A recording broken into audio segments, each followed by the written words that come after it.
हमारा तालीमी हफ्ता शुरू है और आज पहला दिन है जिसमें बच्चों ने बहुत सारी चीज़ें बनाई हैं। आप लोग देख सकते हैं फल और सब्जियों की दुकान।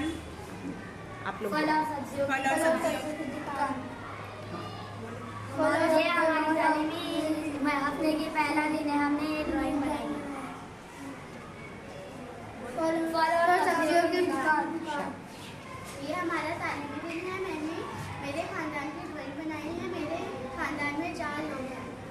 ये हमारे हफ्ते का पहला दिन है। मैंने अपने खानदान का 4 दिन बनाया और हमारे खानदान का शाबाश। ये मैंने केला बनाया है। ये मैंने सीधा काटाया है। मैंने भारत का झोला बनाया है। ये हमारा भारत का झोला है। ये चिड़िया का मखौटा है। ये घोड़े का मुकुट है।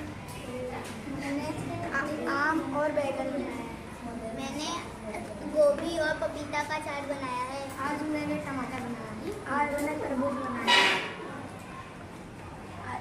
मैंने गाजर बनाया है। हमारी आंखों की रोशनी में सफलता देती है। मैंने अनानास बनाया है। मैंने कद्दू बनाया है। मैंने आलू और अमरूद बनाए हैं। ठीक है, समझ में आया सब लोगों को? देखो बच्चों ने कितनी अच्छी अच्छी चीज़ें बनाई हैं जो हमारे लिए मुफीद है ना। ये कितने सारे बच्चों ने इतने 1 घंटे में बना दिए हैं। तो ऐसे आप लोगों को और मोटिवेट होना है और बनाना है।